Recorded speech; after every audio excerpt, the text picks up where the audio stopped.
కూటమి ప్రభుత్వం చేతగాని తరమే మెడికల్ కాలేజీల ప్రైవేటీకరణ భూమన అభినయ్ రెడ్డి. చెలో మెడికల్ కాలేజీలో భాగంగా మదనపల్లి మెడికల్ కాలేజీను వైఎస్ఆర్ కాంగ్రెస్ పార్టీ యువజన విభాగం రాష్ట్ర వర్కింగ్ ప్రెసిడెంట్ తిరుపతి నియోజకవర్గ సమన్వయకర్త భూమన అభినయ్ సందర్శించారు.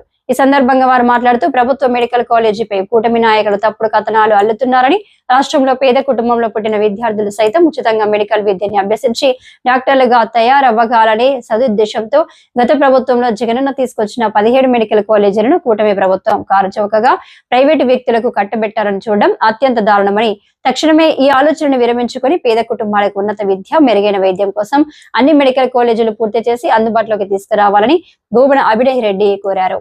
ఈ కార్యక్రమంలో జిల్లా విద్యార్థి విభాగం అధ్యక్షుడు చెవిరెడ్డి హర్షిత్ రెడ్డి, యువజన విభాగం ఉమ్మడి చిత్తూరు జిల్లా అధ్యక్షుడు ఉదయ్ వంశీ, నెల్లూరు జిల్లా యువజన విభాగం అధ్యక్షుడు నాగార్జున, అన్నమయ్య జిల్లా యువజన విభాగం అధ్యక్షుడు శివనాయకులు, కార్యకర్తలు పాల్గొన్నారు.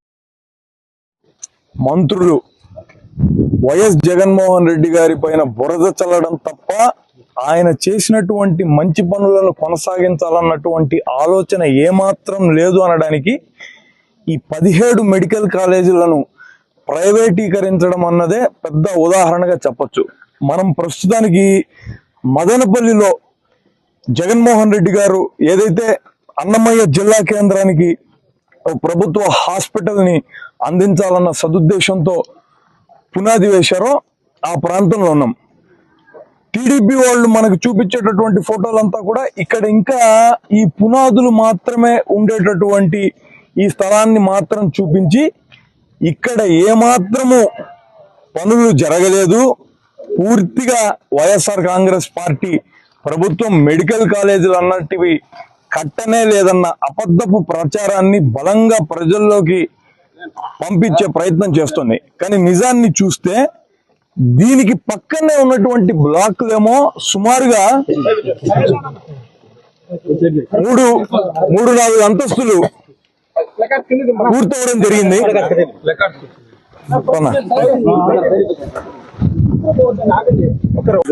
మొత్తంగా 17 మెడికల్ కాలేజీల్లో 5 మెడికల్ కాలేజీ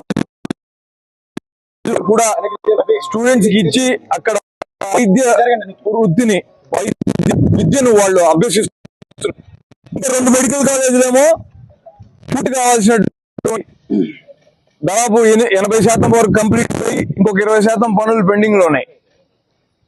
మిగతా 10 కాలేజీలకు కేవలం 5,000 కోట్ల రూపాయలు డబ్బులు వెంచించగలిగితే మొత్తంగా కాలేజెస్ అన్ని కూడా కంప్లీట్ అవుతాయి. ఇవన్నీ కూడా వివిధ దశల్లో ఉన్నాయి. ఈ దశల్లో ఉన్నటువంటి కాలేజీలు కాస్త ఇవి ఇంకా ప్రభుత్వం నిర్వహించలేదు. ప్రభుత్వానికి ఇవన్నీ కూడా భారంగా తయారవుతాయి. వీటన్నిటినీ కూడా ప్రైవేట్ పరం చేయడం తప్ప మరొక మార్గం లేదని ప్రజలకు కళ్ళబొల్లి మాటలన్నీ చెప్తోంది కూటమి ప్రభుత్వం. నిజానికి ఈ మెడికల్ కాలేజీలన్నీ కూడా అందుబాటులోకి వస్తే పూర్తి స్థాయిలో ప్రజలకు ఎంతగానో ఉపయోగపడతాయి. కార్పొరేట్ వైద్యానికి ఖర్చు పెట్టాల్సినంత డబ్బు పెట్టనవసరం లేకుండానే కేవలం అతి తక్కువ ధరతో జిల్లా కేంద్రాల్లో ఆ చుట్టుపక్కల ఉన్నటువంటి గ్రామాల్లో ఉన్నటువంటి ప్రజలందరికీ కూడా వైద్య సేవలు అందడమే కాకుండా మెరిట్ లో ఉన్నటువంటి పిల్లలు, పేద పిల్లలందరికీ కూడా వైద్య విద్యను అభ్యసించేటటువంటి అవకాశం దొరుకుతుంది. విజన్ ఉన్న నాయకుడిగా డబ్బు కొట్టుకునే చంద్రబాబు నాయుడు గారు దీనిని ప్రైవేటు వాళ్ళకి అప్పచెప్పి బినామీలతో 1000 కోట్లు సంపాదించాలనుకుంటున్నారు. ఇక్కడ ఉన్నటువంటి మన ఈ మదనపల్లి హాస్పిటల్ కే దాదాపు 99 ఎకరాల స్థలాన్ని జగన్మోహన్ రెడ్డి గారి ప్రభుత్వం కేటాయించింది. ఈ స్థలం ఏమవుతుంది? ఇలా 800 ఎకరాలు 17 మెడికల్ కాలేజీలకు గత ప్రభుత్వం కేటాయిస్తే ఇదంతా కూడా ప్రైవేటు వ్యక్తుల చేతుల్లోకి వెళ్ళిపోతుంది అన్నటువంటి వాస్తవాన్ని ప్రజలు, ఆంధ్ర రాష్ట్ర ప్రజలు గుర్తించాల్సినటువంటి అవసరం ఉంది.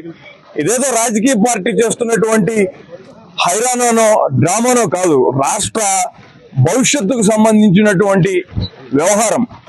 మనందరి పిల్లలు, ముందు తరాలు వైద్య వృత్తిని, వైద్య విద్యను అతి తక్కువ డబ్బుతో అభ్యసించేటటువంటి పరిస్థితుల నుంచి చంద్రబాబు నాయుడు గారి ప్రభుత్వం కాల రాస్తుంది. అందుకే మేధావులు, ప్రజా సంఘాలు, వివిధ రాజకీయ పార్టీలన్నీ కూడా కలిసి వచ్చి దీనికోసం పోరాడవలసిందిగా జగన్మోహన్ రెడ్డి గారు ఈ పాటికే విజ్ఞాపన చేశారు.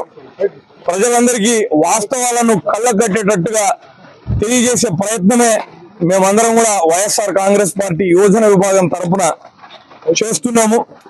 దీన్ని అందరూ కూడా గమనించగలరని వేడుకుంటున్నాను.